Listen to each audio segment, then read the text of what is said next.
The sound of excavators cuts through the heart of France. On either side are farmlands, small towns, and local roads.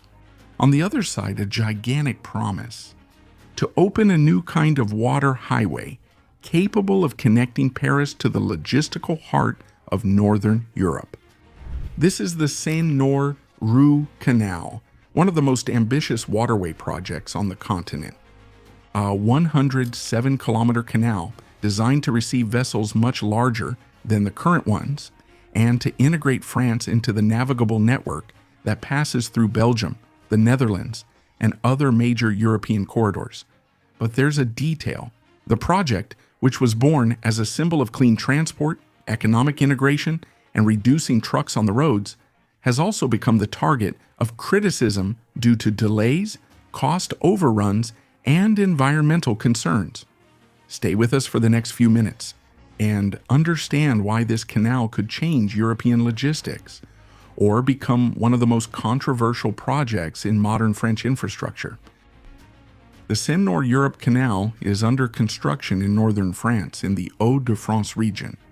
The project will connect with Pieny to the Oise River in a region near Cambrai, creating a high-capacity waterway connection between the Seine Basin and the Seine-Scheldt network, internationally known as Seine-Scheldt. In practice, this means bringing Rouen and Le Havre closer to the major logistics centers of Northern Europe.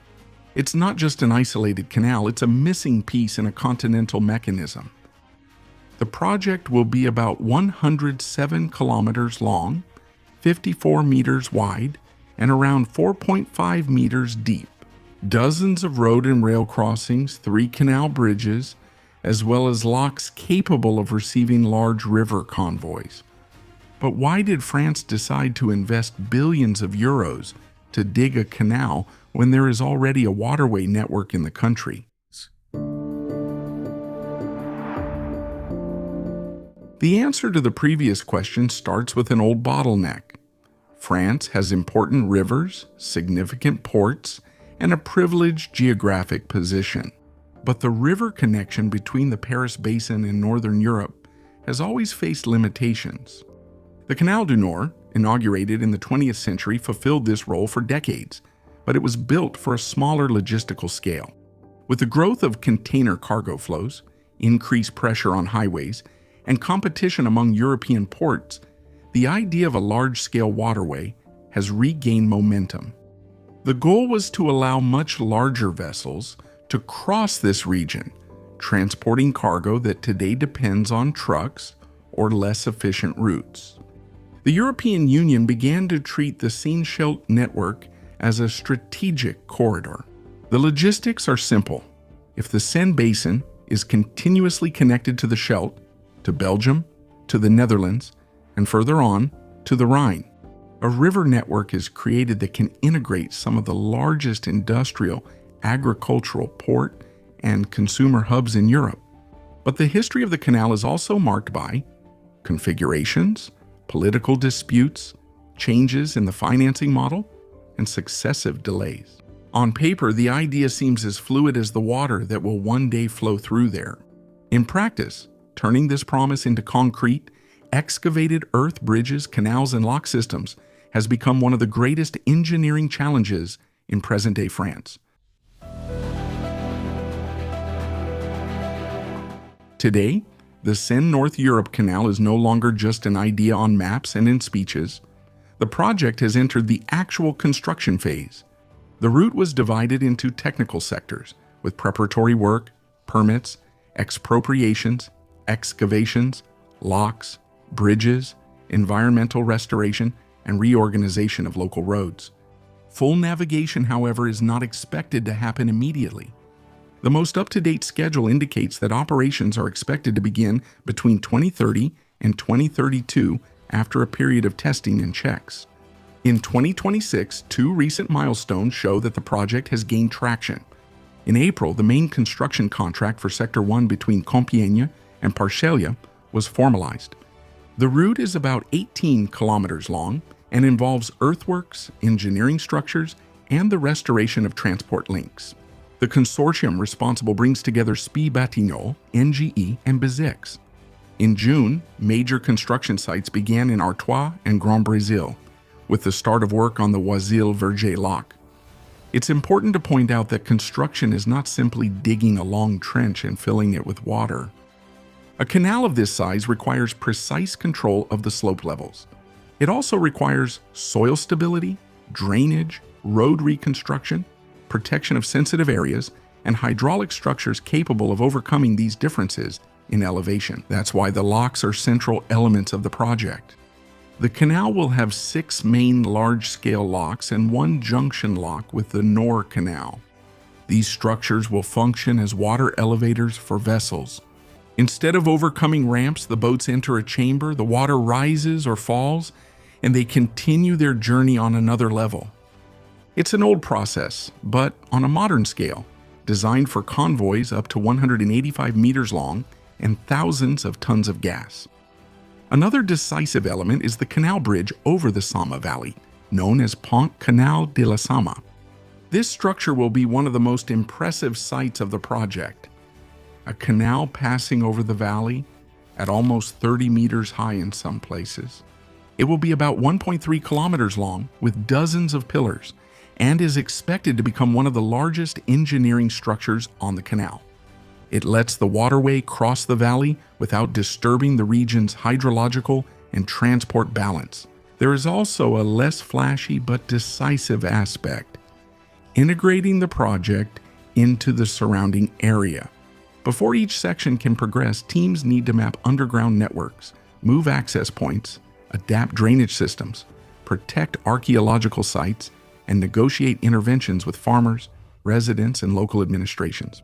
In linear projects like this, the risk is not just in the canal itself, but in the sum of hundreds of small conflict points. If they are delayed, they can halt the entire schedule, even in areas that seem secondary on the map. Besides the locks and canal bridges, there's the challenge of the route itself. The project crosses dozens of French communes, cuts through agricultural areas, crosses roads, railways, watercourses, and territories that need to be reorganized. Water is another sensitive point. The canal needs to be established and operated without causing major imbalances in the rivers and aquifers. The official version states that the supply will come mainly from the Oasis, and that structures like the Louet Reservoir will help during the periods of low flow. Critics, however, question the impact of this model in a scenario of more frequent droughts and climate change. The budget has also changed significantly.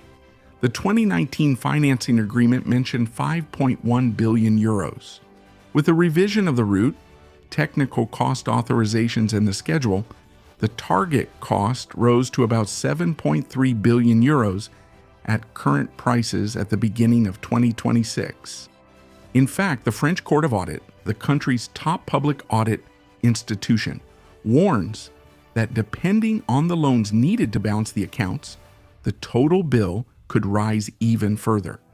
This is the point that turns the Seine-Nord Europe Canal into more than just an engineering project. It is also a political, financial, and environmental test. France and the European Union want infrastructure capable of changing the continent's logistics. But every kilometer excavated really needs to prove that the future benefit outweighs the present cost.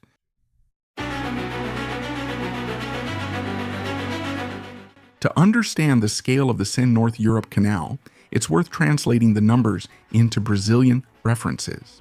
At the euro exchange rate at the time this video was made, the updated cost of the project exceeds 43 billion reais.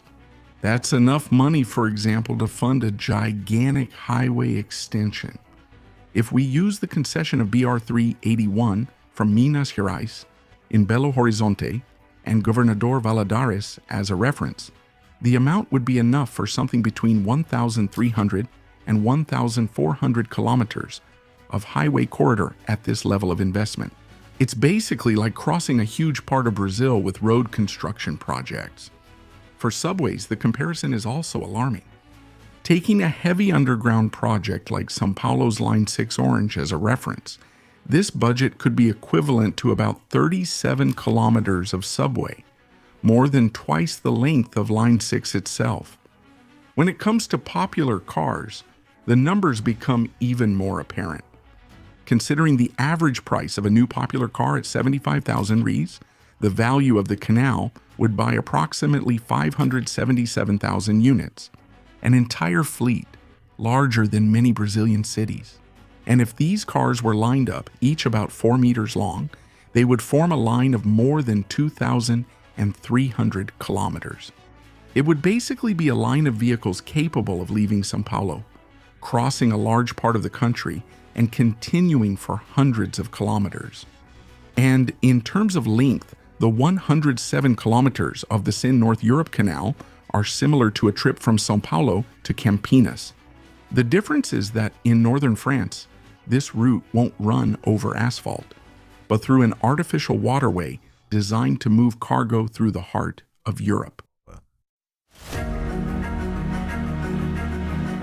According to the Seine-Nord Europe Canal Society, the project aims to create a cleaner, more efficient, and integrated logistics connection, strengthening river transport and reducing dependence on trucks. The European Commission also includes the canal within the Seine-Scheldt network, which is considered strategic for connecting the Seine Basin to Belgium, the Netherlands, and the major corridors of northwestern Europe. But the France's Court of Auditors has raised an important warning. For the French supervisory body, the project faces 3 critical points: increased costs, even more incomplete financing, and traffic forecasts that still need to be better demonstrated. There is also the environmental debate.